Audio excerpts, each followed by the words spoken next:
কিছুদিন আগে নিজের পার্সোনাল কাজের জন্য একটা হচ্ছে এই কাস্টম অ্যাপ্লিকেশন ডেভেলপ করলাম। এটা অ্যাকচুয়ালি বলা যায় ChatGPT একটা simplified version for specific task. এটা হচ্ছে এটা আমি অবশ্যই হচ্ছে কি ওপেন এআই এপিআই ইউজ করছি জাস্ট স্পেসিফিক কাজের জন্য। টেক্সট রিড করা, এক্সটেন্ড করা, সামারাইজ করা, গ্রামার ফিক্স করা, কোডের বাগ ফিক্স করা, কোড অপটিমাইজ করা। লাইক আমি যদি দেখি এখানে টেক্সট কপি করে নিয়ে এসে আমি এখান থেকে দিলাম, সুন্দর একটা অ্যানিমেশন অ্যাড করা আছে। টেক্সটটা রিড হয়ে গেছে। এবার আমি চাচ্ছি এটাকে একটু এক্সটেন্ড করব। সাবমিট দিলাম।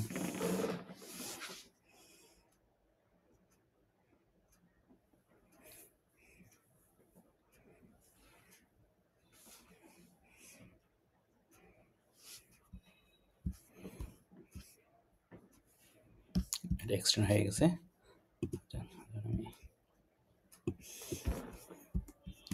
সেটাকে সামারাইজ। আবার এখানে আছে অপশন আছে যেমন টেক্সট কপি করা, download as a text file, download as PDF, download as docs এভাবে করা যাচ্ছে। এটাকে একটু সামারাইজ করি। যে টেক্সট আনছি কপি করা হয়নি, এটাকে আমি যদি সামারাইজ দিয়ে দিই,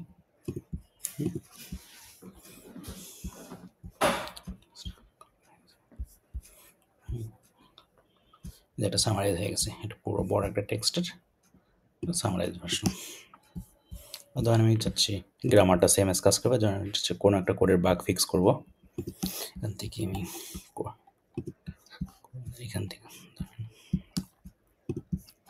এখান থেকে এই কোডটাই কপি করে আনি।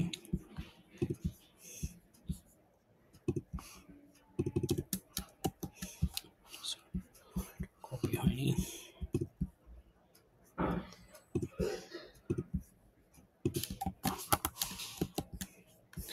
বা অ্যাড করে বলতে দেওয়া নাম একটা ভ্যারিয়েবলের নাম চেঞ্জ করে দিলাম,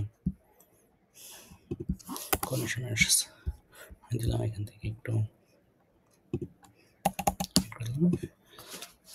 সাবমিট।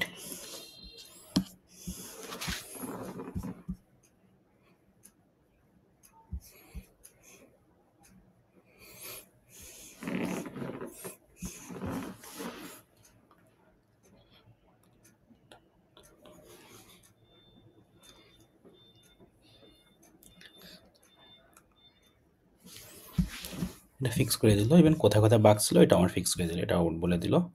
বাচ্চা যদি আমি একটা কোনো একটা কোড অপটিমাইজ করবো, সিএসএস কোড এখানে নিয়ে আসি। আমি চাচ্ছি এখানে সেম কোডটা একটু ডুপ্লিকেট করে দিই। এখানে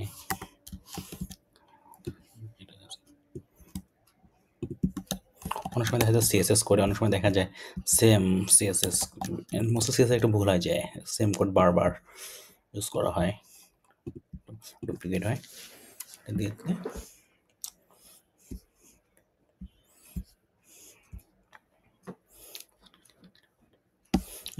কোডটা অপটিমাইজ হয়ে গেছে, সব হয়ে গেছে যেটা মিল আসলো। এবার এখানে আর কিছু অপশন আছে, লাইক আমি স্ক্রিন রেকর্ড করতেছি। আমি হচ্ছে কি